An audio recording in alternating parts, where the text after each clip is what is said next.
Bienvenue sur ce live spécial de ce soir qui dénote un peu avec nos lives habituels où on parlera d'une thématique spéciale qu'on a voulu vraiment rendre super dynamique avec plusieurs intervenants. Donc dans un premier temps, ce qu'on va faire, on va tous se présenter et ensuite je vous annoncerai la thématique de ce nouveau live de ce soir. Alors Pascal, peut-être, vous pouvez vous présenter?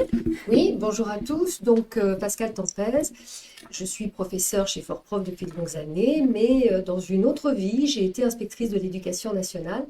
Et c'est un peu à ce titre ce soir que je vais peut-être pouvoir intervenir dans ce live. Donc inspectrice après avoir été enseignante pendant de nombreuses années et conseillère pédagogique. Voilà.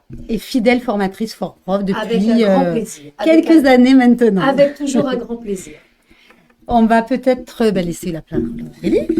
Alors moi, bonsoir, je suis donc Aurélie Lampérière, directrice pédagogique de Fort-Prof. Je vais rapidement intervenir au début de ce live pour vous rappeler quelques définitions et un petit historique, mais je laisserai rapidement la parole à nos invités, donc Isabelle et Annabelle, à qui on va céder la parole. On vous laisse vous présenter.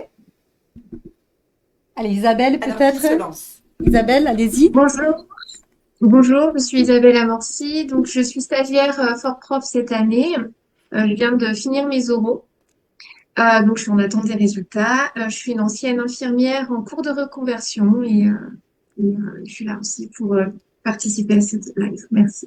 Donc, super stagiaire qui a été hyper assidue et à qui on souhaite d'ici quelques jours de bons résultats au concours. On croise les doigts et évidemment, on ne manquera pas de consulter et de vous appeler pour connaître les résultats des oraux.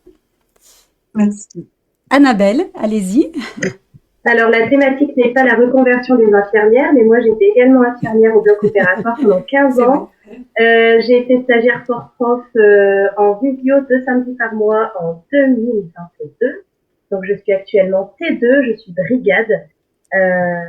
Et cette année, je suis en REP. Donc, on va pouvoir parler de notre thème par rapport à Fort-Prof et par rapport aux cas concrets dans les écoles. Super, merci beaucoup Annabelle. Alors moi je suis Brigitte Buisson, donc je suis la directrice de l'Institut Fort-Prof et la Fabrique du Prof. Voilà, donc on est tous réunis ce soir pour vous parler d'une thématique qui va vous intéresser. Alors je ne sais pas quel est votre profil, d'ailleurs vous pouvez peut-être le marquer dans le chat. Est-ce que vous êtes en cours de préparation au concours? Est-ce que vous êtes des enseignants en poste, etc. Mais c'est une thématique qui va certainement être précieuse pour vous, qui est celle de la pédagogie, et en particulier celle de la pédagogie, ce qu'on appelle nous, elle s'appelle la pédagogie inversée. Donc, le but de ce live, c'est vraiment de vous démontrer quel est l'atout aujourd'hui de la pédagogie différenciée ou de la pédagogie inversée dans une classe? Et là, on aura vraiment les témoignages concrets de Pascal en tant qu'inspectrice et d'Annabelle en tant que professeur des écoles, qui exerce déjà depuis quelques années. Et ensuite, de vous montrer également quel est l'atout de cette pédagogie inversée que vous allez appliquer, que vous pouvez appliquer déjà dans le cadre d'une préparation au CRPE, qui est déjà un bon précurseur de votre vie d'après, mais qui est également très formatrice dans le cadre d'une préparation au concours. Et là, vraiment, Isabelle et Annabelle, qui l'a vécu il y a quelques années, puisque cette pédagogie inversée, elle existe chez Fort-Prof depuis le départ. C'est-à-dire, ça fait bientôt 30 ans qu'on existe et ça fait 30 ans qu'on applique cette pédagogie-là, parce que pour nous, c'est la meilleure, c'est celle qui est la plus porteuse en termes de savoir, de connaissances et de réussite. Donc là, vraiment, Isabelle et Annabelle nous expliqueront comment elles ont vécu cette préparation dans le cadre du concours, mais comment Annabelle, par exemple, peut faire le parallèle et comment elle l'applique aujourd'hui en classe. Voilà, donc n'hésitez pas. Ce live, évidemment, si vous devez couper avant, est diffusé en replay dès sa diffusion ce soir. Vous pouvez également participer en posant des petites questions dans le chat auxquelles je répondrai ou c'est des questions que je pourrais poser aux intervenants s'il y a besoin. Et puis, vous pouvez nous contacter, évidemment, si vous avez toute autre question en dehors sur le site internet ou par mail. Je vais commencer, moi, par vous présenter quand même, pour ceux qui ne connaissent pas. Alors, il y en a certains qui connaissent, Nadine, Anne-Sophie, qui sont déjà des stagiaires qui sont chez Fort-Prof, connaissent, mais c'est bien aussi d'expliquer peut-être Fort Prof, qui on est, rapidement. Je vais essayer de pas être trop longue, même si je m'emballe un peu quand je parle de Fort Prof souvent. Donc, Fort Prof est un institut de préparation au concours de professeurs des écoles qui fêtera l'année prochaine ses 30 ans d'existence. Et j'aime bien le dire parce que ça fait 30 ans qu'on ne fait que ce métier-là, qu'on ne fait que de la préparation au CRPE. Donc, on a l'habitude des réformes, des modifications de programmes, etc. Mais en même temps, on a toujours le même axe de conduite depuis 30 ans et ça fonctionne. Donc, merci, parce que c'est aussi grâce aux témoignages de nos stagiaires et qui sont devenus PE et qui évoluent que ça fonctionne aussi bien, parce que vous reconnaissez la qualité de la formation. On est seul vrai spécialiste de ce concours, j'aime bien le dire, c'est-à-dire que l'expertise elle est là parce que on maîtrise parfaitement ce concours-là. On est société à mission, donc ce qui veut dire, pour ceux qui ne connaissent pas, que Fort Prof prépare au concours, mais aussi et surtout prépare au métier. C'est vraiment ça notre objectif, c'est à travers une préparation au concours, c'est pas d'enseigner que des savoirs disciplinaires, mais aussi de vous préparer, que ce soit au niveau pédagogique ou au niveau didactique. Donc on y reviendra peut-être un petit peu plus tard. Fort Prof, c'est une petite équipe de 12 personnes ici au siège, donc près d'Avignon, mais c'est aussi 250 ou 300 formateurs comme Pascal, qui sont inspecteurs de l'éducation nationale, conseillers pédagogiques, professeurs des écoles maîtres formateurs, et qui ont vraiment cette expertise du concours parce qu'ils sont membres du jury ou correcteurs au concours. Fort Prof sait s'adapter aux besoins de ses apprenants. Je dis souvent, nous n'avons pas qu'une formule, on en a plusieurs parce que justement, comme on n'accueille que des personnes en reconversion professionnelle comme Annabelle et Isabelle, il faut que chacun trouve le compte dans sa formation. C'est une formation de longue haleine, qui prend du temps, qui va beaucoup prendre de temps pendant une année, et vous devez vous sentir à l'aise avec le mode de formation que vous allez choisir. Donc on n'en a pas qu'une, on en a plusieurs, donc en présentiel, en web cours de chez soi, Connect, etc. Mais le but vraiment profond de Fort Prof, c'est de pouvoir s'adapter pour vous donner un maximum de chances de réussite à ce concours-là. Nos deux maîtres mots, et ça je pense que nos anciens stagiaires et nos nouveaux peuvent le témoigner, c'est la bienveillance. Bienveillance parce que vous êtes dans le cadre d'une préparation de longue haleine qui va vous demander beaucoup d'énergie. Et il faut qu'on soit derrière vous, et il faut que tout le monde soit derrière vous d'ailleurs. C'est un projet familial, c'est un projet où vous allez devoir vraiment fournir des efforts conséquents. Donc la bienveillance, elle est là parce que on sait que vous allez avoir des phases de doute, des phases de démotivation, des phases vraiment où vous allez être en pleine forme, et il faut qu'on soit là à toutes les étapes.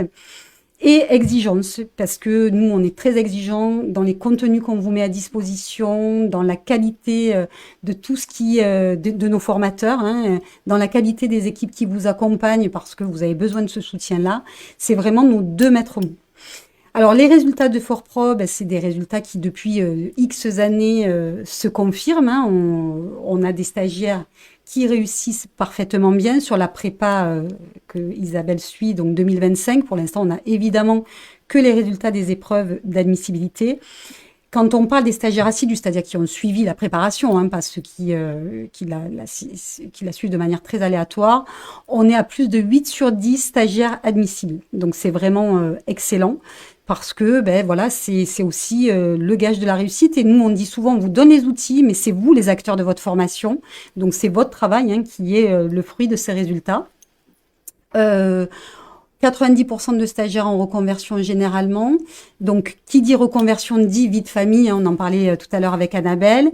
Vous savez que ce qu'on veut aussi chez Fort Prof, au-delà de la réussite au concours, c'est que vous soyez dans le meilleur, alors, quand c'est possible, dans que vous ayez le meilleur classement possible, puisque le classement au concours vous garantit aussi, généralement, pas toujours le cas, mais c'est souvent le cas, une place quand même proche de chez vous. Et on sait que vous êtes parents, que vous avez souvent une famille, une maison, et que du coup, être affecté à 50 minutes ou 1 heure de chez vous, ça peut être contraignant au bout d'un moment. Donc voilà, ça c'est aussi l'impératif pour Fort Prof.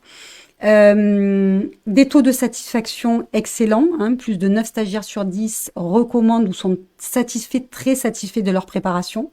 Donc ça, ça garantit aussi l'excellence de notre formation. Et voilà, qu'est-ce que je peux dire d'autre sur Fort Pro? C'est déjà pas mal. Voilà.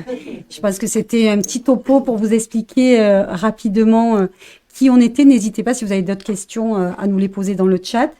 Donc, la thématique d'aujourd'hui, je vous le disais, c'est cette pédagogie et la pédagogie inversée. Donc, je pense que personne ne nous contredira si on est d'accord pour se dire qu'aujourd'hui, l'enseignant, son objectif, c'est de faire réussir et de faire progresser ses élèves.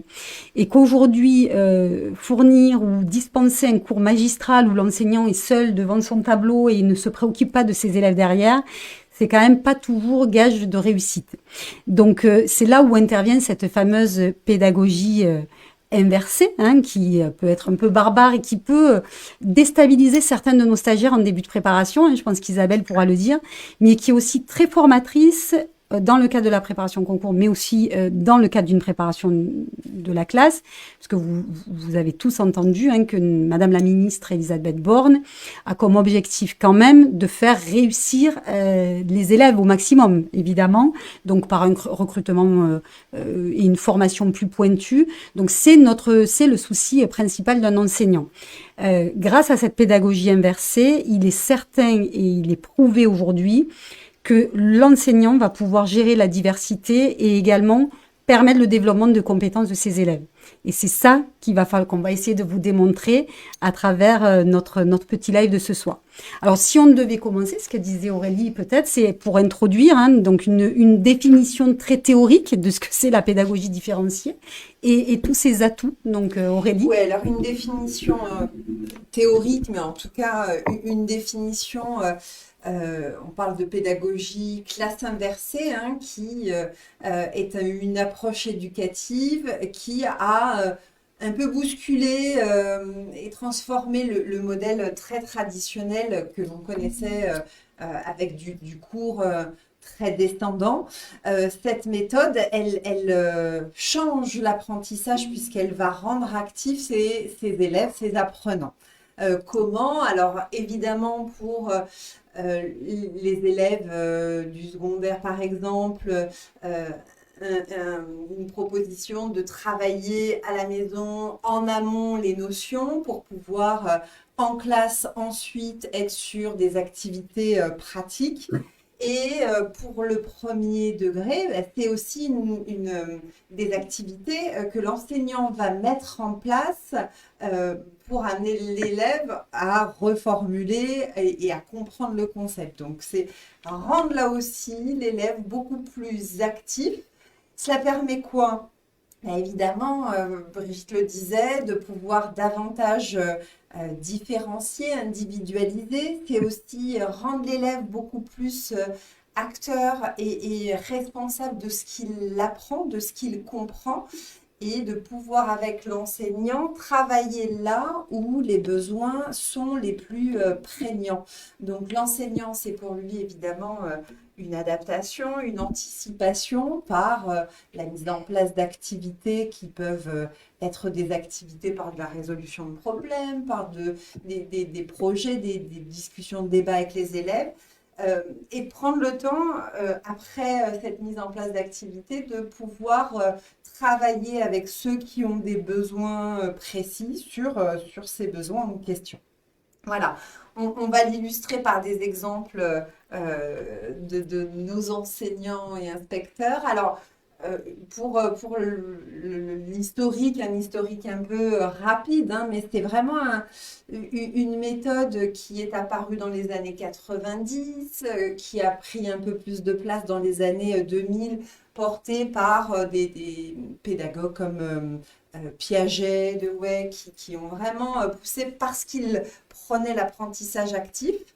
Et poussé ensuite par des Américains notamment, qui ont mis en place et travaillé pour leurs élèves aussi des contenus, des notions à apprendre en classe et qui mettaient en pratique ensuite et s'adaptaient aux besoins de leurs élèves. Donc voilà. Et cette pédagogie, on y viendra évidemment, mais Fort Prof la propose depuis 96, je pense depuis le début, finalement.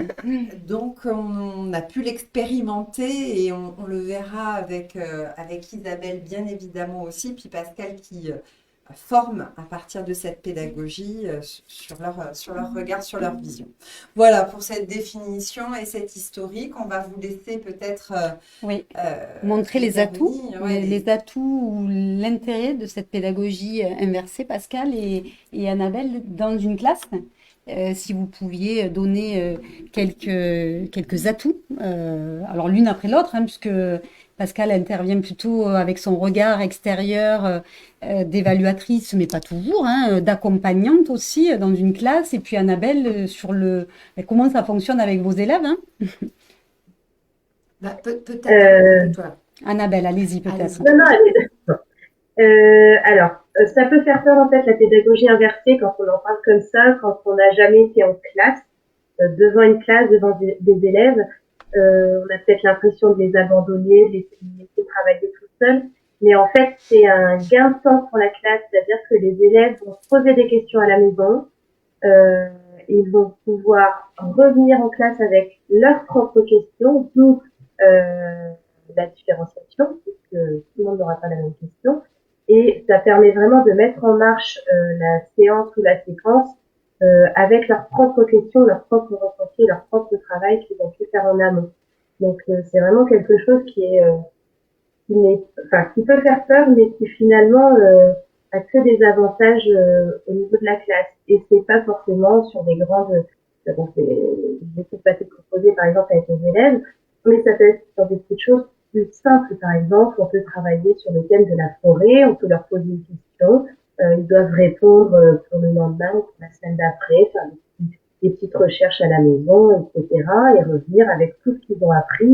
Si le thème du mois, c'est la forêt, par exemple. C'est pas forcément, ça peut être vraiment sur tout. Sur le sport, si on va mettre en place une séquence de tennis, par exemple. Voilà, c'est vraiment des recherches qu'ils vont pouvoir faire en amont et c'est pas si compliqué que ça à mettre en place. D'accord. Juste, Annabelle, si vous pouvez peut-être rapprocher un petit peu votre micro quand vous parlez, parce que visiblement, certains disent qu'ils entendent mal. Donc voilà, je pense que juste, voilà, près de la bouche, quand vous parlez, ça peut être pas mal. Non, mais on vous entend, nous, hein, mais je pense que peut-être que comme on est en simultané, ça freine un peu. Vous Ok, me direz si c'est mieux. d'accord, pas de souci. Pascal, est-ce que vous pouvez rajouter peut-être quelque chose? Alors, moi, je peux témoigner en tant qu'inspectrice, c'est d'abord dire deux choses. On parle de pédagogie inversée, on parle aussi beaucoup de pédagogie active. Donc, dans ce terme, il y a l'activité des élèves. Ce que l'on veut aujourd'hui, c'est que les élèves soient en train de réfléchir, soient en train d'observer, soient en train de trier, soient en train de lire, soient en train de parler. Et donc, ces objectifs que l'on a ne sont pas possibles si on ne met pas en place cette pédagogie. Alors, très concrètement, vous avez une classe de 25, 28 élèves. Lorsque vous avez 28 élèves, vous avez à peu près 4 niveaux dans la classe, et encore, je suis gentille.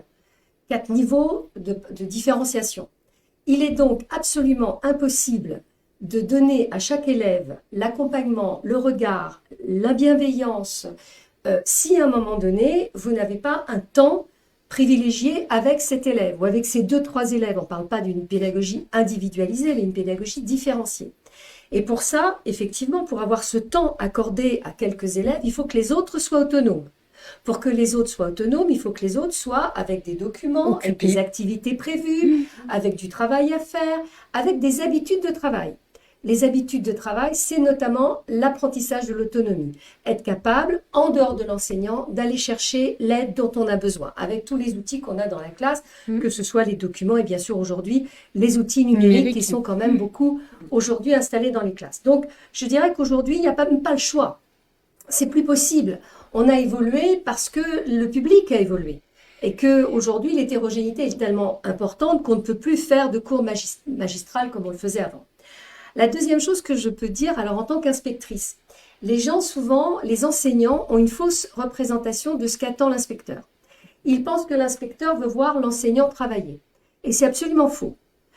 Lorsque je rentre dans une classe, ou lorsque je rentrais dans une classe, ce qui me prouvait que l'enseignant était vraiment un enseignant dans ce que l'on attend de lui aujourd'hui, c'est que je voyais des élèves travailler. Et l'enseignant peut. Alors, qu'est-ce que ça veut dire? Ça veut dire que, bien sûr, on voit le travail de l'enseignant à travers les corrections, les préparations de travail, mais surtout, Lorsque la classe fonctionne, lorsque le climat est mis en place, lorsque des élèves travaillent ensemble, lorsqu'il peut avoir la possibilité de travailler avec 2-3 élèves sans être dérangé pendant 10 minutes, pendant que les autres travaillent, etc. En fait, lorsque je voyais des élèves rechercher, parler ensemble, être curieux, avec une certaine joie, parce que ce sont des classes dans lesquelles il y a une certaine joie, puisque les élèves s'approprient l'apprentissage.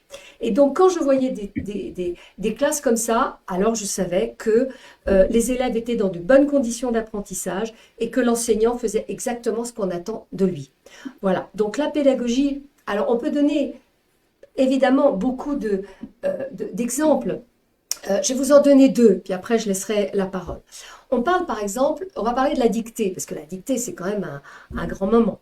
Alors la dictée, c'est vrai que moi j'ai vu des élèves travailler avec des dictées par ordinateur. Donc avec des tablettes ou des ordinateurs, la dictée était donc, ils entendaient la dictée, ils avaient la possibilité donc de la réécouter autant de fois qu'ils veulent.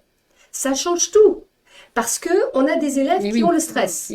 On a des élèves, on a des élèves qui sont rapides, mais vous en avez d'autres, il faut qu'ils reprennent toute la gymnastique. Je vais chercher le verbe, je vais voir le sujet, et puis j'ai le doute. Ce mot-là, comment je l'écrirais? Toutes ces caractéristiques de stress, le fait qu'ils peuvent la réécouter autant de fois qu'ils le veulent, ça les rassure, on a de meilleurs résultats.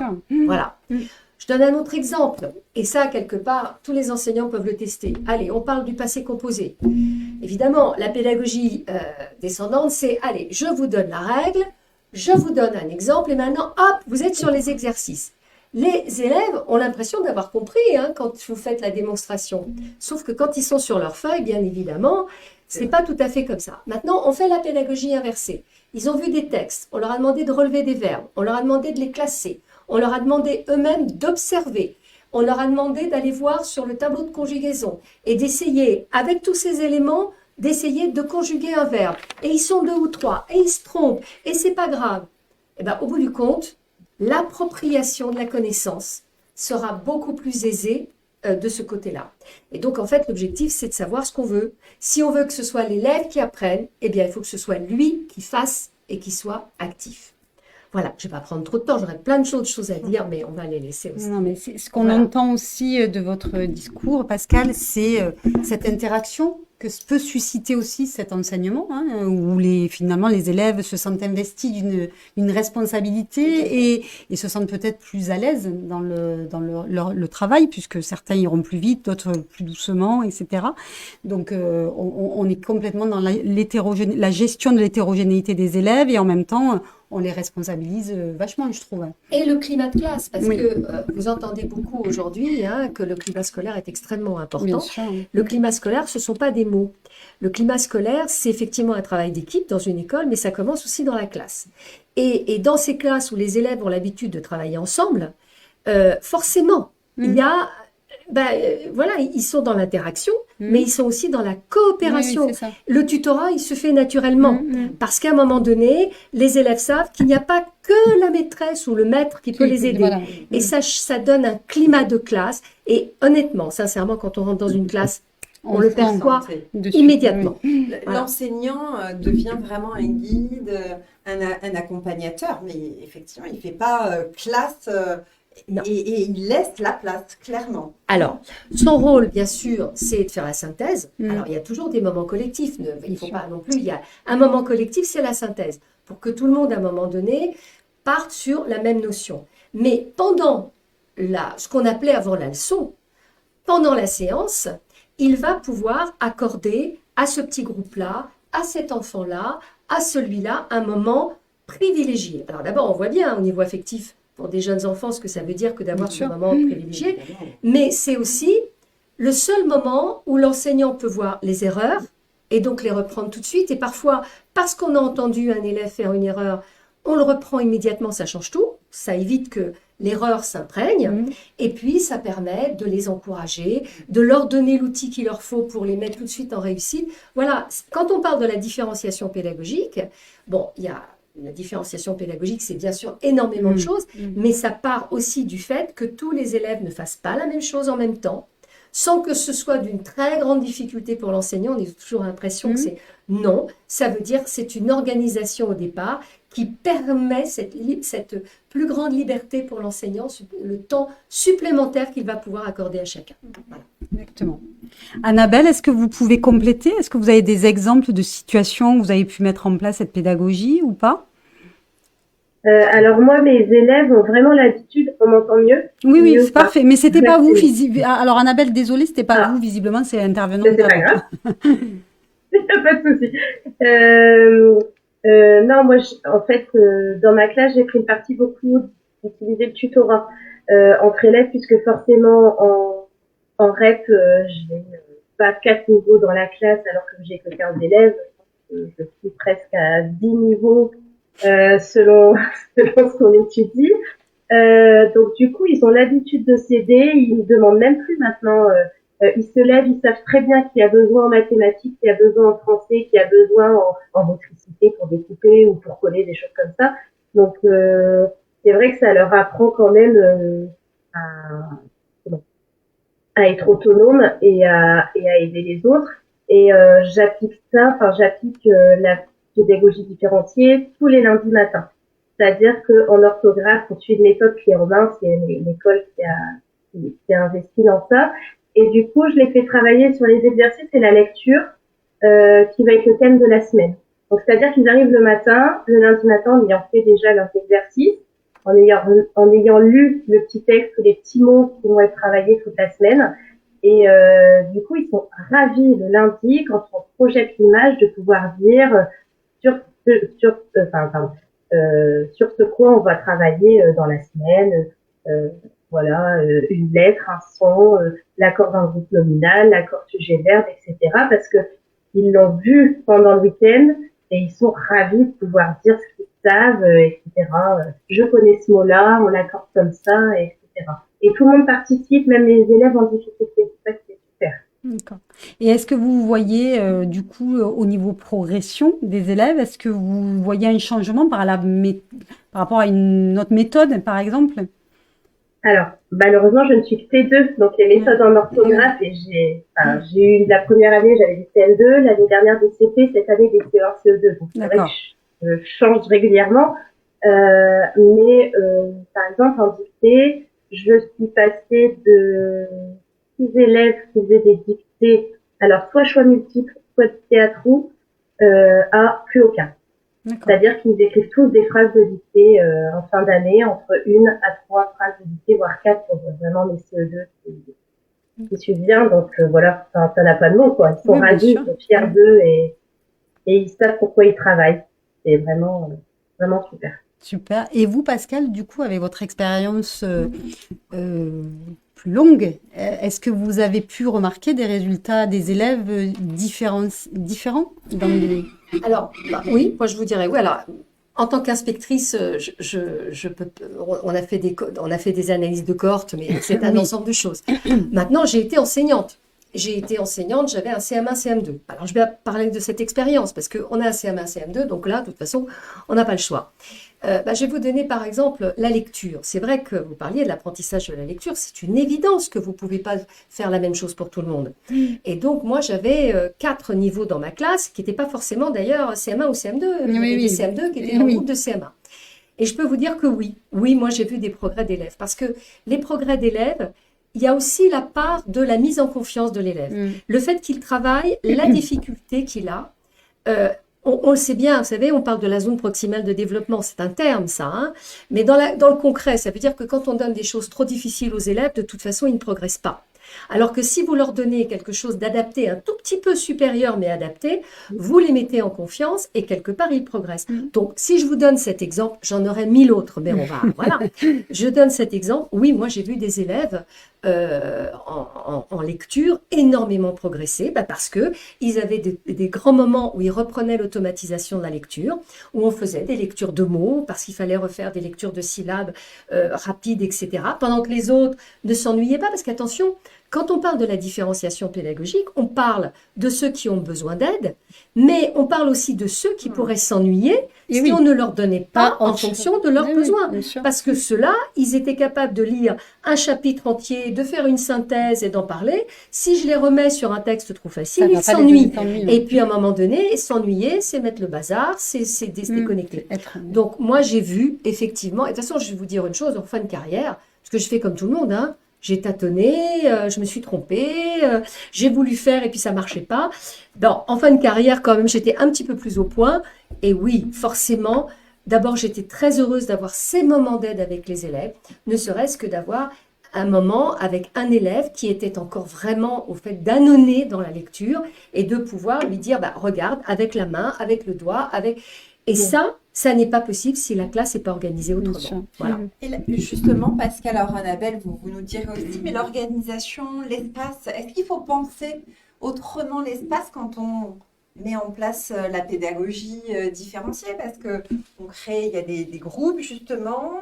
Est-ce que ça, c'est intéressant de l'anticiper, bien évidemment, de le faire évoluer certainement en fonction des besoins des élèves? Ça, c'est important aussi. Oui, alors c'est très important. Alors personnellement, en tant qu'inspectrice, je demandais à ce que les classes, au départ, que les tables restent un petit peu comme on les avait connues face au tableau. Ça, c'est tout simplement pour que quand ils écrivent ou qu'ils regardent le tableau, ils n'aient pas des mauvaises positions. Par contre, oui, une classe, elle doit être d'abord mouvante. Donc, et ça, c'est des exercices en début d'année. Être capable de retourner sa chaise rapidement sans faire le bazar, bah ça prend. Et puis, en fonction des espaces que l'on a, oui, on a de toute façon le coin mathématique, le coin lecture, le coin, je ne sais pas, écriture, pour que quand des élèves ont terminé un travail, ils puissent se diriger vers ces différents ateliers où il y a déjà des documents, des consignes qui sont préparées pour eux. Et ça permet donc une classe, elle est mouvante. Forcément, elle est mouvante. Sans pour autant faire des classes en U, parce que je dis qu'il faut faire attention à la discipline pour que les élèves par moment soient au calme, individuellement, face au tableau, mais effectivement des moments où rapidement ils se mettent en groupe. Voilà. Donc, ce qu'on imagine finalement assez naturel dans le maternel. Exactement. Et on imagine une organisation un peu différente avec les élèves qui entrent en CP et qu'on finit par faire bouger Exactement. Et grandir avec eux. Alors ça prend quand même, hein. C'est pas, on va dire, la première fois qu'on met des élèves en groupe, forcément il y a le bazar, et je dis toujours que un apprentissage c'est une séquence et qu'il faut plusieurs fois pour mettre en place. Juste une anecdote, hein. Moi j'ai vu une classe de CM2 en REP justement, et dans un quartier extrêmement difficile. Et la personne passait ce qu'on appelle un CAFIPEMS, donc elle voulait devenir maître formatrice. Elle avait fait une séance de mathématiques, elle passe à une séance d'art visuel. Donc vous voyez, l'art visuel, préparation du matériel, etc. J'étais en train d'écrire et j'étais en train de prendre des notes. J'ai relevé la tête. Les élèves étaient passés donc d'une situation classique à une situation en groupe avec le matériel. Je vous jure, c'est vrai, je n'avais rien entendu. Et je me suis dit... Là, chapeau. Et en fait, chapeau, elle avait travaillé avec ses élèves. Et donc, les élèves étaient capables, voilà, ils avaient un code. Et au code, ils avaient retourné les tables, ils avaient mis le matériel, etc. Ils étaient prêts à travailler. Et ça, je le dis bien, en REP+, donc c'est possible partout. Voilà. Et on a l'impression, quand on entend vos témoignages, que quand même, ça rend les classes plus vivantes. Ah, évidemment. Il y a forcément une coopération entre eux. Enfin, c'est vraiment, non seulement il y a un intérêt pédagogique, mais il y a aussi un intérêt, je trouve, humain là derrière. Hein. Donc, c'est bien. Un dynamisme. Alors, je n'ose vous dire que dans certaines... Alors là, je parle en tant qu'inspectrice. Hein. Dans certaines classes, je m'ennuyais, moi. Et si moi je m'ennuie au fond de la classe, je me dis que les élèves s'ennuient.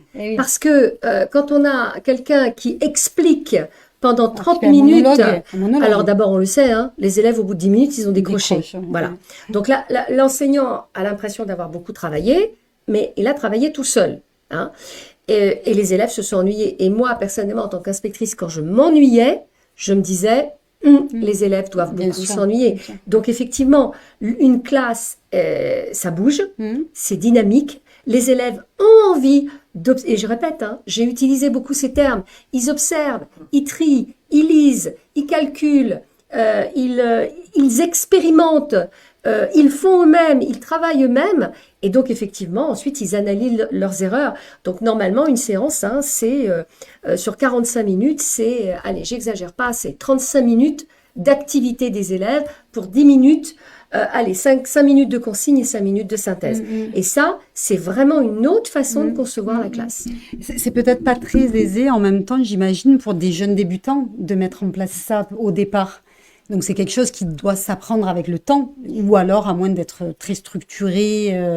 Alors, vous avez raison. C'est vrai que c'est pas... Parce qu'au départ, en fait, ces enseignants, ils reproduisent ce qu'ils ont connu, et ce qui est de bonne guerre. Bien sûr. En plus, quand on voit les cours à la fac, etc., ça n'a pas forcément été comme ça. Alors, moi, le premier conseil que je leur donne, c'est pas effectivement une démarche qui est si facile au départ. Maintenant, il existe des outils. Un enseignant, il doit, au départ, avoir l'humilité de travailler avec les livres du maître, avec la fabrique de Fort Prof, avec des séances qui ont été conçues par des Bien sûr, formateurs, pour des économiser. pédagogues. Ils peuvent le transformer, mais au moins, d'abord, ils ont les bases. Ils vont pas passer des heures et des heures à recréer, à refaire, à rechercher des documents. Donc, il faut avoir des outils. Au départ, l'humilité, pour rentrer dans cette démarche, c'est d'utiliser des outils Faut professionnels. s'économiser un peu. Voilà. Voilà. Et il faut, excusez-moi, je vous interromps, il Allez-y. faut lâcher prise. Oui.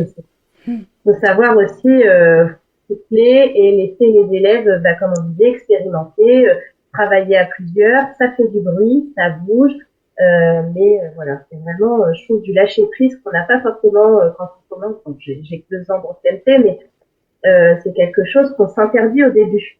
C'est vrai, on veut que la classe soit calme, que tout le monde se travaille, voilà, mais en fait, c'est pas possible. Donc, c'est vraiment ça, s'autoriser de lâcher prise. Ça, c'est très, très important ce que vous dites, parce que je pense que beaucoup d'enseignants confondent ce qu'est la discipline et le fait de faire travailler les élèves. Vous mettez des adultes à travailler en groupe et ils font 10 fois plus de bruit que les élèves, d'accord? Pendant les formations, on voit Voilà, bien. voilà, oui. Bon, donc il faut. Alors, par contre, il est bien évident, il ne faut pas tomber dans l'excès. C'est-à-dire qu'il ne faut pas que pendant 6 heures, les élèves soient Oui. dans ce bruit. Donc, c'est toujours l'alternance entre les moments d'activité et les moments de travail individuel qui remet tout le monde, voilà, au calme. C'est donc dans l'alternance de ces moments qu'on arrive effectivement à avoir cette classe à la fois dynamique, mais dans une discipline qui va aussi dans le sens du bien-être des élèves. Une classe qui serait bruyante du matin au soir, c'est souvent un petit peu la difficulté. C'est que avant de passer à un équilibre, on passe de l'un Eh à oui. l'autre. On Et il se faut voit pas cet le juste équilibre milieu. pour que les élèves, alors surtout en REP, soient sur des moments aussi de calme individuel. Mais en fait, on le sait, hein, l'alternance, c'est le collectif, le groupe, l'individuel, le collectif, le groupe, l'individuel. Et le groupe, ça commence à 2, c'est pas forcément 4 non plus. Hein. Le travail en binôme, c'est déjà un début. C'est ce qu'on travaille, c'est ce qu'on travaillait quand j'ai fait ma formation Fort Prof. Quand on devait mettre en place des séances, on devait bien préciser et alterner, travail individuel, travail à 2, travail en groupe. Voilà, c'est vraiment, c'est déjà travaillé avec Fort Prof avant qu'on soit sur le terrain. Alors, on va peut-être justement, c'est une belle transition, Adèle. Merci. Pour poursuivre avec vous deux aussi, puis parce qu'elle interviendra aussi en tant que formatrice. Mais donc chez Fort Prof, nous, on est évidemment convaincus de cette méthode-là. Vous parliez du binôme, clairement, hein, qui peut un peu inquiéter certains parfois parce qu'il faut travailler avec quelqu'un d'autre, il faut écouter l'autre, voir le positionnement de l'autre.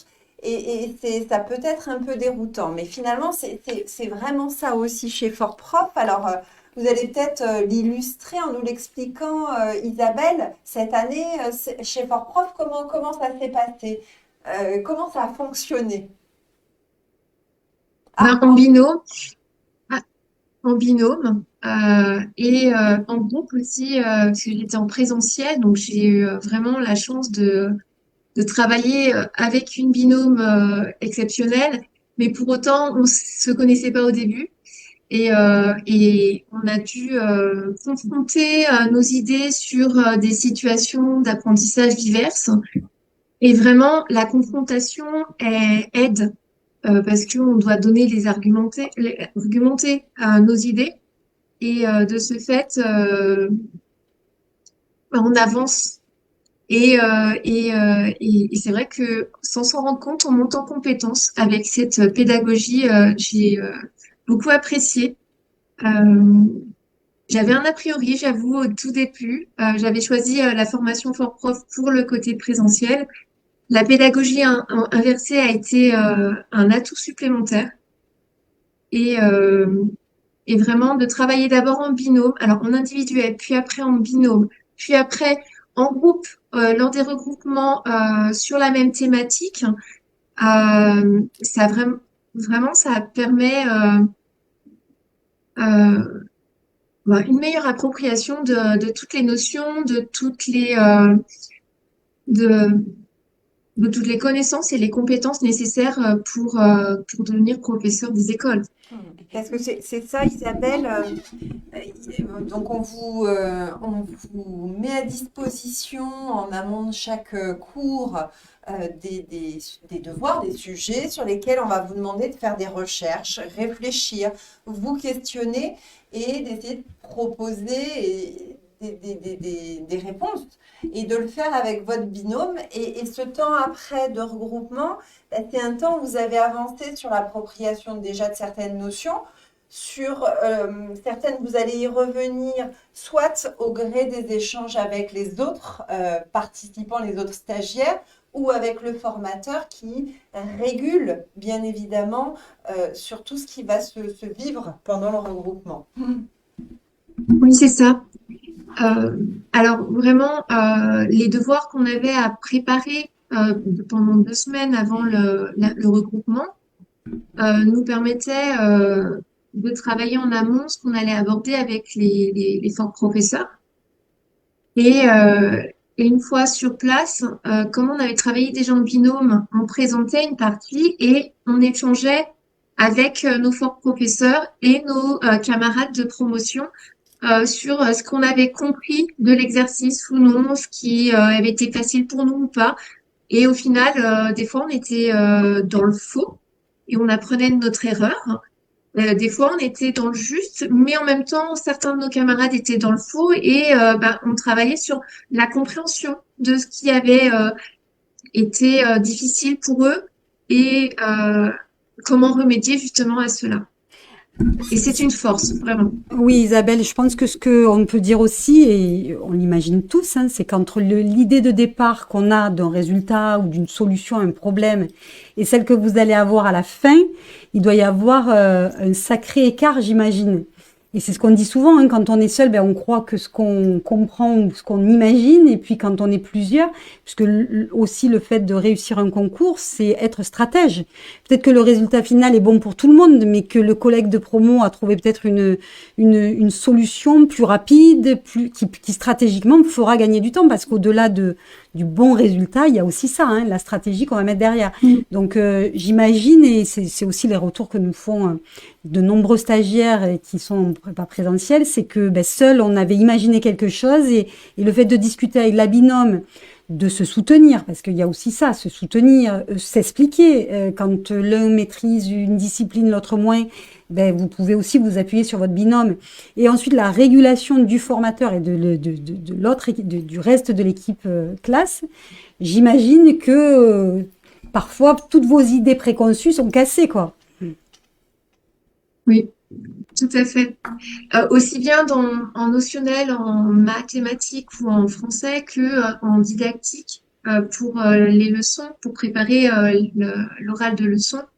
Euh, le fait d'échanger, de confronter nos différentes idées, euh, que ça soit en binôme, puis après en groupe de stagiaires, c'était intéressant parce que ça nous a amené beaucoup d'idées différentes, notamment sur les leçons. Bien sûr. Nous étions avec par exemple, ma binôme et moi, nous n'avions pas beaucoup d'expérience dans le domaine de l'éducation. C'est quasi tous, hein, Isabelle. Mais nous étions en fait avec des stagiaires qui, eux, étaient contractuels. Oui. Donc, ça apporte aussi de l'expérience de terrain Exactement. et des échanges très intéressants. Ce qui est intéressant justement, Isabelle, c'est parce que vous avez tous des parcours extrêmement différents. Vous le disiez, certains ont de l'expérience en tant que contractuels, certains n'ont hormis leur propre scolarité, pas remis les pieds au sein d'une école. Et finalement, vous arrivez tous à articuler euh, et vous développez des connaissances, une posture, une façon de vous exprimer qui est attendue pour le concours, ensemble. Donc ça, c'est quand même aussi de réussir.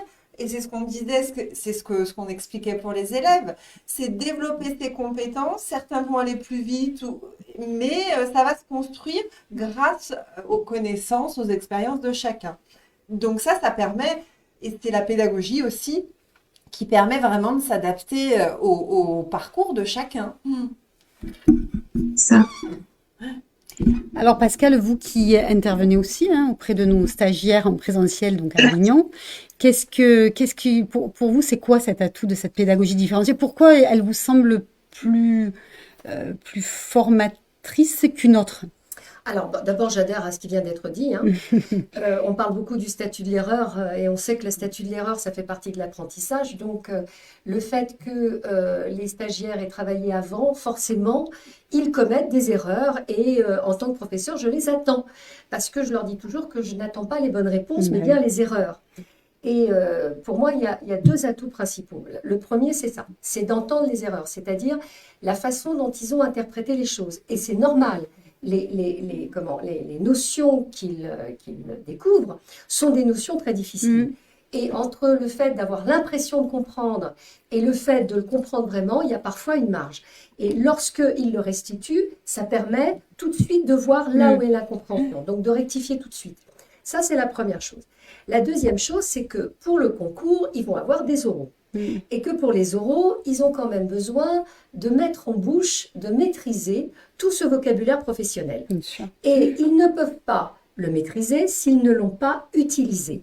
Et donc, le fait qu'ils soient amenés à exposer, ils le préparent et ils l'utilisent, eh bien, moi, je pense que pour l'oral, ils sont préparés beaucoup mieux parce qu'ils ont été confrontés. D'ailleurs, on le voit, entre les premiers exposés, alors moi je fais les deux, les leçons et le français.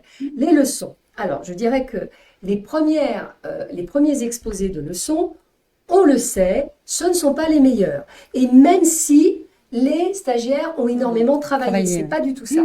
Et justement, c'est presque le meilleur parce que eux-mêmes se rendent compte. Parce qu'au moment où ils exposent à leurs camarades, au moment où ils veulent expliquer, au moment où ils ont les questions, ils se rendent compte de ce qui leur manque. Donc, ça permet de faire une synthèse, ça permet justement de voir là où ils n'ont pas bien compris, dans le déroulement, dans l'organisation de leur exposé, dans les mots à utiliser, dans les mots-clés qu'ils n'ont pas forcément utilisés. C'est là qu'ils s'en rendent compte. Donc, moi, je pense que la pratique, et c'est ce que j'aime particulièrement dans cette façon d'être préparé, c'est que là, bon, d'abord, ils ont des cours et ils ont d'excellents cours. Ils ont des cours qui sont très exhaustifs, avec beaucoup d'informations, avec vraiment aujourd'hui ce qu'un enseignant a besoin, d'ailleurs, je dirais. Et le fait qu'il l'ait travaillé, alors je ne reviendrai pas sur ce qu'a dit tout à l'heure Isabelle, sur l'interaction entre eux qui est extrêmement important, qui leur permet de s'encourager, de s'entraider, etc. Mais devant le professeur, ce qui est important, c'est que là, il faut qu'ils aient complètement maîtrisé pour exposer devant leurs camarades, qu'ils aient maîtrisé le vocabulaire et qu'ils se rendent compte des notions qu'ils ont mal interprétées par moment. Voilà. Ok. Annabelle, vous y étiez il y a 2 ans. Comment l'avez-vous vécu, vous, de votre côté? Alors moi, les premières séances ont été difficiles parce qu'en fait, la pédagogie inversée, je ne connaissais pas, je ne voyais pas l'intérêt qu'on me demande des exercices que je ne maîtrisais pas et auxquels je ne savais pas répondre, sincèrement, surtout en mathématiques. Et en fait, après, je trouvais ça tellement bien de pouvoir travailler en amont, savoir quelle question on va pouvoir poser le samedi, parce que je comprends pas, j'y arrive pas. Même ma binôme n'arrivait pas forcément à m'expliquer. En fait, c'est vraiment simple. Donc, je trouve que c'est que du positif. Même si au début, oui, Oui, ça on finit comprenait par pas. être rassurant finalement, C'est Annabelle. ça, tout à fait, parce qu'on n'est pas seul. Mm. Alors qu'au début, voilà, même si on est en binôme, on se dit ah, quand même, si je n'arrive pas à répondre à cette question, je vais passer sur quoi? Ma binôme, elle va penser quoi? Et en fait, bah non, pas du tout. Donc c'est vraiment un travail sur soi et ouais, donc j'ai vraiment adhéré à cette méthode. Et juste, Annabelle, devant les jurys, c'est aussi le jour J, hein, Et c'est dans sa aussi, classe, et dans sa classe après, mais c'est on est seul. important parce que on ne peut ne pas toujours avoir la bonne raison. Mais ce qui est aussi intéressant, il me semble, vous confirmerez peut-être Pascal, mais c'est aussi d'avoir cette capacité à entendre, interpréter et ensuite de reformuler, de pouvoir retravailler finalement sa proposition en entendant. Et ça, Tout les à jurys fait. peuvent aussi apprécier parce que c'est ce que vous ferez aussi professionnellement par la suite. Et c'est ce que vous attendrez et proposerez aussi à vos élèves. C'est que ils n'auront pas les bonnes solutions, mais ils sont justement là pour comprendre. Et donc ça, transmettre et porter ça, ça nous semble évidemment très intéressant. Oui, Ah oui, oui, c'est sûr. alors, on n'a pas parlé aussi de l'importance de s'exercer à l'analyse. Mm. Or, en fait, c'est de ça dont il est question. C'est-à-dire, au moment où les stagiaires sont amenés à exposer, etc., on leur demande souvent ensuite d'analyser leurs propres prestations. Ça veut dire qu'on leur demande d'analyser et ils se rendent compte généralement, leur analyse est souvent juste, hein. Bon, ils ne voient pas toujours les erreurs, mais ils sont capables d'analyser là où ils ont eu un manque, là où ils croyaient avoir compris qu'ils n'ont pas compris. Et ça, on le demande. Alors, en tant qu'inspecteur dans les classes, on demande une analyse réflexive des enseignants. Donc, quand on va voir un enseignant en inspection, on lui demande que pensez-vous de votre pratique? Et que pensez-vous de votre pratique? C'est pas dire j'ai tout bien fait ou j'ai tout mal fait, parce que ça, c'est pas ça. On leur demande d'avoir ce regard sur les effets de leur pratique et comment ils ont ressenti les choses. Donc, ça s'entraîne. En fait, on s'entraîne à faire ça. Mm. Et juste si je peux rajouter quelque chose, je dirais que le fait qu'ils soient en activité, parce qu'en fait la méthode ForProf, c'est de mettre les stagiaires Oui, en activité, acteur, ouais. comme quelque part on le prônait tout à l'heure, eh bien on le sait, hein, quand on écoute quelque chose, on a l'impression d'avoir compris. Aujourd'hui, vous regardez un film sur n'importe quoi et vous dites oh, ben, j'ai compris. Et en fait, il n'y a qu'au moment où vous êtes capable de l'expliquer que vous avez vraiment compris. Et d'ailleurs, un enseignant, au début de sa carrière, moi je vais prendre mon cas, hein. Moi je n'étais pas experte en mathématiques. J'ose le dire maintenant, au bout de tant d'années, Moi non plus. je peux le dire, je n'étais pas une experte. Et quand j'ai eu les CM2, eh bien, Pareil. si vous saviez l'année où j'ai compris les fractions, la proportionnalité, parce que j'étais obligée de leur expliquer. Oui. Au moment où vous expliquez, vous comprenez. Ben, c'est exactement ce qui se passe chez les stagiaires ForProf. Au moment où ils sont amenés à expliquer, d'un seul coup, ça y est, j'ai compris. Donc, c'est ce passage-là qui est essentiel. Et ça prend du temps, Pascal. Enfin, ce qu'on veut dire, c'est que les préparations et la préparation, au départ, c'est un peu violent parce qu'on se dit qu'est-ce qu'on me demande et qu'est-ce qu'on m'oblige à faire. Mais finalement, c'est quelque chose de nécessaire et qui va se construire dans la durée. Absolument. Et on voit d'ailleurs l'évolution. On parlait des leçons tout à l'heure, mais les leçons au départ, effectivement, vous n'êtes pas enseignant. C'est tout le paradoxe de ce concours, mais et il y a une vraie progression dans le temps et dans l'année, et on voit qu'il y a des choses qui sont acquises par l'exercice, par la prise de parole, en écoutant les autres et en parlant soi, enfin en s'exprimant. Et donc ça, c'est... D'ailleurs, à la fin, ils veulent tous passer à l'oral parce qu'ils ont bien compris, hein. Donc, à la fin, ils veulent tous y aller et je pense qu'ils ont compris que cet exercice leur permettait de s'approprier en fait les choses. Et puis évidemment, hein, il y a quand même cette épreuve d'oral de concours qui est quand même une épreuve inquiétante quand même, il faut le reconnaître, hein, c'est quand même l'épreuve qu'il est. Et le fait qu'il se soit exercé, alors aussi bien entre binômes, puisqu'en fait ils s'exercent entre binômes, mais qu'ils se soient exercés devant leurs camarades, qu'ils aient appris à répondre à des questions, qu'ils aient appris aussi à gérer, je ne sais pas. Hein, parce que le je ne sais pas, lors du concours, c'est aussi accepté. Ça, je sais bien que quand on veut le concours, on veut tout savoir. Bon, généralement, il y a toujours un moment où on a une petite faille. Et le savoir, être capable de dire je ne sais pas, et donc le jury vous lance une perche et vous dit ah oui, ça y est, et je reprends, ça fait partie de l'entraînement au concours aussi. Et se passer aussi du jugement des autres, parce Oui. que souvent, nous, les stagiaires, nous parlent de légitimité, puisque vous êtes tous en grande majorité en reconversion, et au départ, en début d'année, quand les premiers cours commencent, on entend souvent ça. Les profs nous font écho de ça. C'est, mais quelle est ma légitimité? Comment, à un moment donné, je vais arriver à faire, enfin, à parler comme vous, à avoir, mais ça s'apprend, et c'est qu'en devenant acteur et en prenant la parole devant les autres qu'on apprend déjà à se passer du jugement, parce que, ben, à un moment donné, vous êtes bien obligé d'y aller, donc, et à se dire, ben, finalement, je suis pas si mauvais que ça, et à se rassurer, parce que finalement, vous partez du même point de départ, etc. Donc, finalement, beaucoup d'atouts dans cette pédagogie. Je dirais que peut-être qu'aussi ce sur quoi on n'a pas insisté, c'est aussi le fait de dire, souvent quand on parle de cette pédagogie, les gens nous disent, ah ben oui, d'accord, mais du coup, je travaille tout seul dans mon coin et après, j'expose. Rassurez-vous, pour les personnes qui ne nous connaissent pas, on vous donne tous les contenus. Vous n'avez pas besoin de chercher ailleurs. Et c'est aussi ça, gérer l'hétérogénéité des élèves. Mais nous, on essaie de gérer l'hétérogénéité de nos stagiaires. C'est-à-dire que vous avez tous des parcours complètement différents. On en a des plus matheux, des plus littéraires. Et il faut arriver à composer avec ça. Donc, si on vous donne les mêmes cours, très théorique en maths ou en français, ben, certains qui sont plus l'un ou plus l'autre vont se dire, ben, moi, je perds mon temps.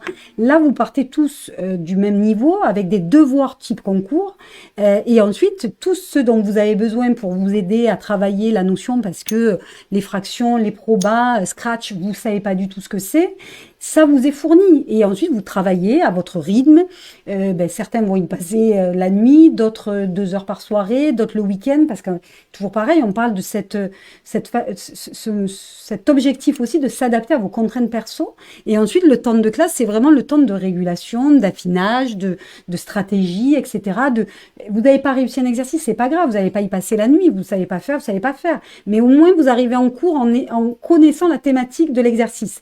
Et ce jour-là, ben, vous écouterez plus un autre parler de ce sujet-là. Mais c'est vraiment ça l'intérêt, hein. C'est vraiment de s'approprier les contenus en amont, d'essayer d'y réfléchir dessus et de travailler, puisque au plus vous vous entraînez, on parlait tout à l'heure vous êtes comme des athlètes hein, de haut niveau là. Hein.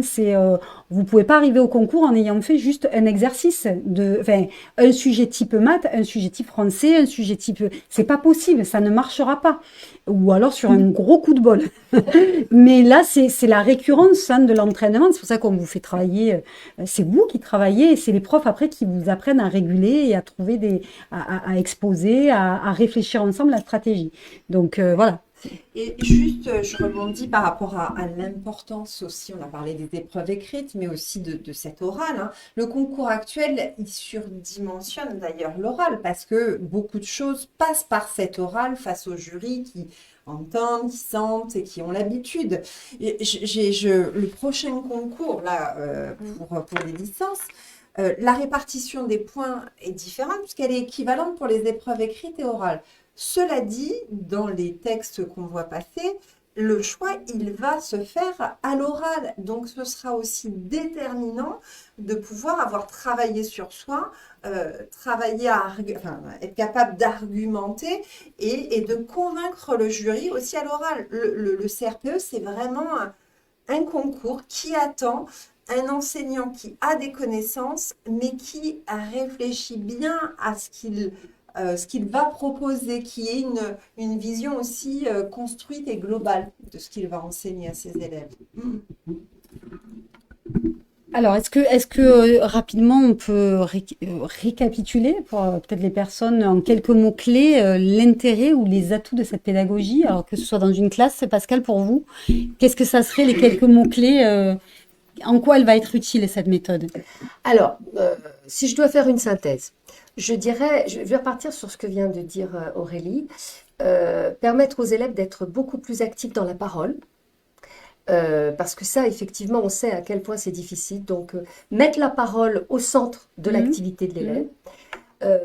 Alors, mettre l'activité au centre de l'élève avec toutes les opérations intellectuelles que l'on attend. la réflexion, l'observation, l'analyse, et puis l'interaction.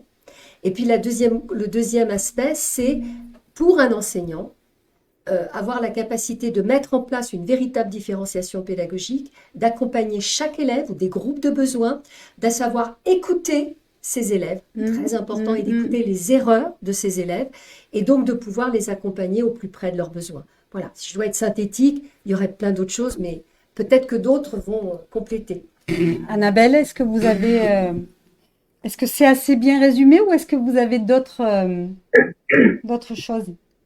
Non, moi, ce que j'aurais juste rajouté, c'est que les élèves doivent expliquer ce qu'ils ont compris.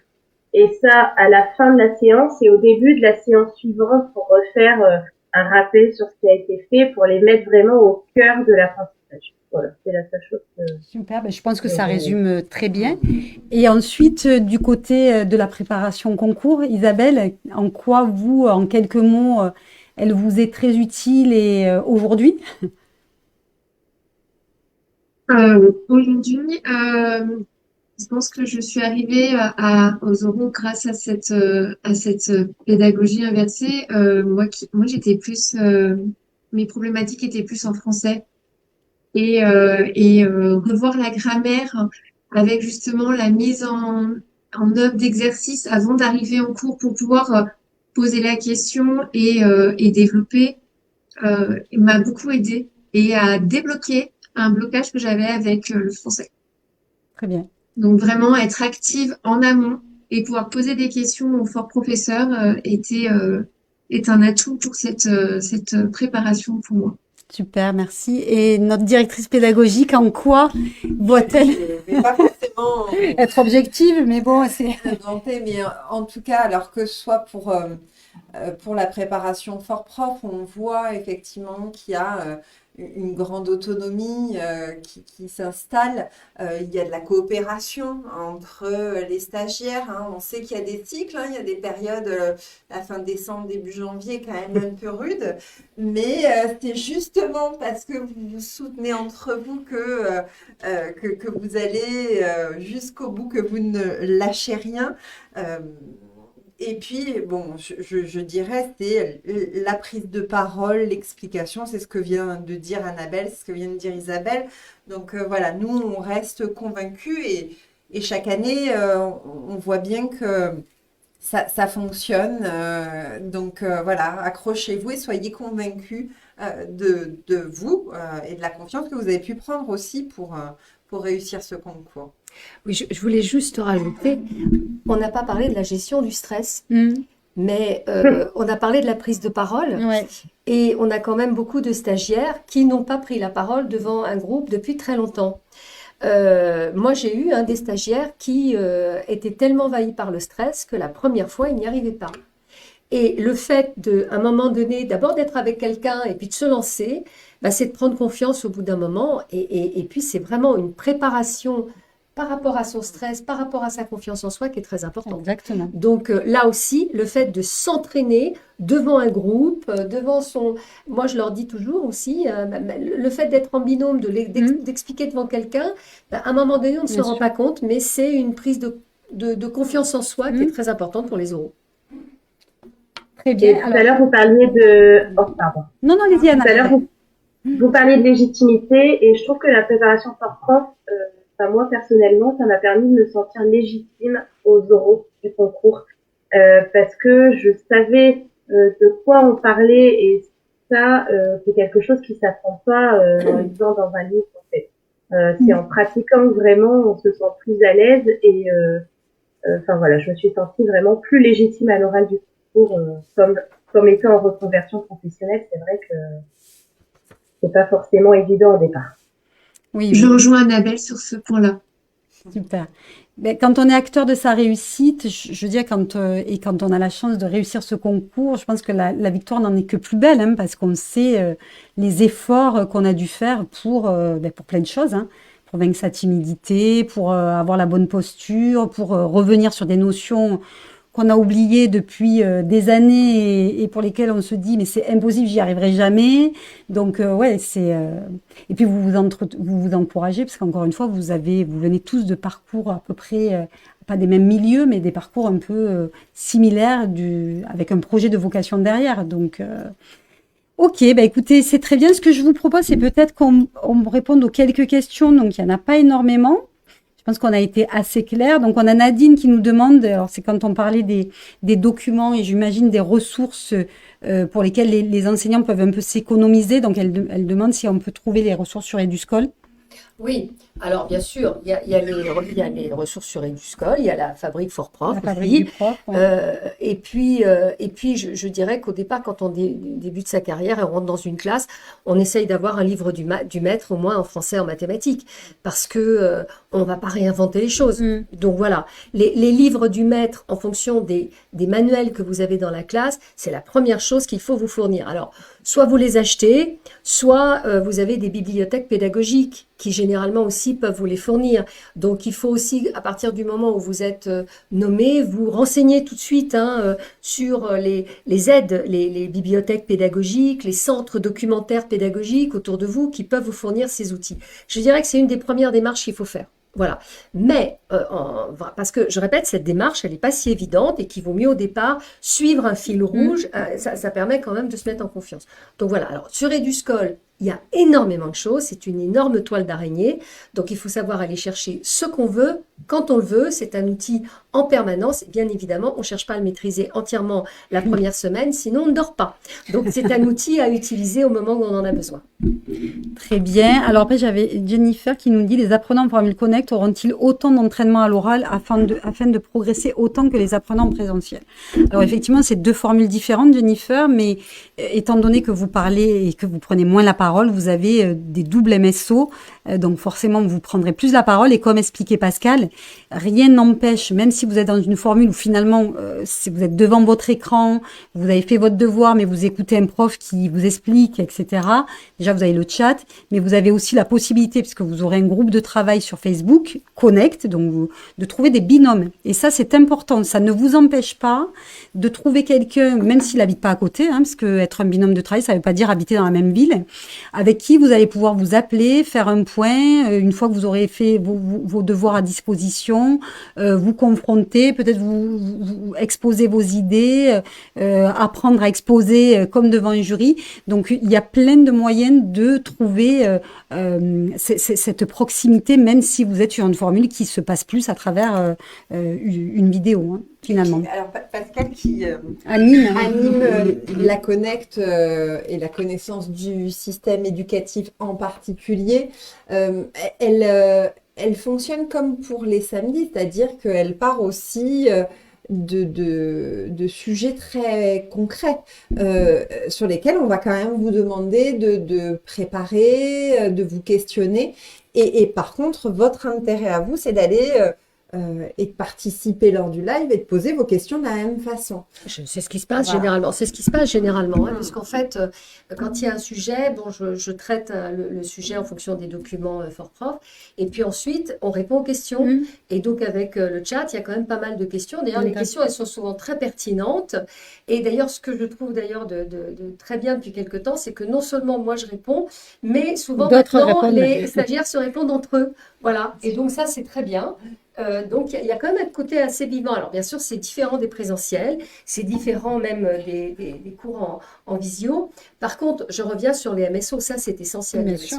Parce que là, les MSO, c'est un entraînement où là, c'est pareil. Le professeur qui va gérer cet MSO avec vous va tout de suite voir là où il faut travailler, là où il faut remédier, là où ça pêche. C'est fait exprès, et forcément, pour vous donner les mêmes chances de réussite, vous avez un peu plus de mise en situation. Je crois... j'ai la souris qui est repartie.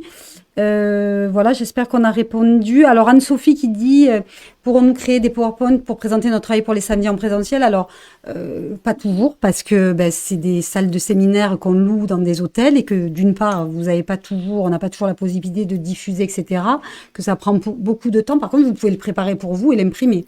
Donc ça, c'est tout à fait possible. Oui, puis on vous partage aussi parce que vous serez amené régulièrement à envoyer vos propositions à vos formateurs. Ils vont vous le demander et quand c'est votre tour, faites-le parce que c'est intéressant ce regard. la plupart des réponses, vous allez les avoir pendant le regroupement, mais c'est aussi, et c'est pour ça qu'on le leur demande, d'avoir un retour sur une copie. Par exemple, la réponse à la question de réflexion, c'est quand même essentiel à un moment donné d'avoir un regard sur ce que vous avez produit. Et puis généralement, d'ailleurs, vous parlez de la question de réflexion. Alors ça, c'est vrai qu'on leur demande de nous envoyer des devoirs, même ceux qui ne le présentent pas. Et généralement, ça les met en confiance parce que je leur dis toujours, allez-y. Allez, si c'est pas bien, c'est pas grave. On est là pour vous aider. Donc, parce qu'il y a la peur d'être ridicule, le regard, etc. Et moi, je leur dis, on s'en fiche, c'est pas le problème. Et en fait, à partir du moment où on leur fait un retour du positif et des choses à revoir. Et les positifs, ils sont très étonnés parfois. Et donc, c'est ce qui va leur permettre de prendre confiance. Il faut prendre confiance pour aller plus loin. Donc oui, effectivement, renvoyer des devoirs, etc., les professeurs sont toujours d'accord pour corriger, voilà. Oui.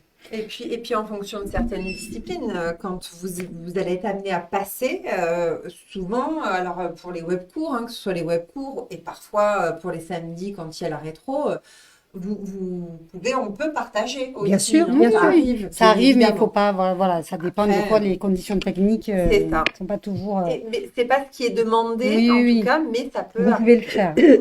Déjà, ça vous apprend à utiliser le numérique et c'est bien. Solange, merci beaucoup, qui dit « Je recommande Fort Prof CRPE pour y être sur une formule nouveau départ et j'ai la chance cette année d'être aux oraux, donc bravo, félicitations et on espère que la suite sera aussi bonne. » Merci beaucoup. Voilà, écoutez, je crois qu'on a fait à peu près le tour des quelques questions qu'il y avait. Si vous n'en avez pas d'autres, je vous propose qu'on arrête maintenant. De toute façon, le live sera disponible en replay, donc vous pourrez le réécouter si vous avez besoin de réentendre les effets et les atouts de cette pédagogie en classe. N'hésitez pas, si vous avez des questions également qui vous viennent à l'esprit après, à nous interpeller. Donc vous pouvez aller sur le site Fort Prof, prendre un rendez-vous et vous prenez soit un rendez-vous, soit vous notez la question ou vous utilisez la boîte mail contact@fortprof.fr. On vous souhaite le meilleur. On espère, là on a vu quelques-uns de nos stagiaires de la promo 2026, donc on espère que vous avez bien commencé à travailler et puis qu'on vous amènera jusqu'au bout et que tout se passera très bien.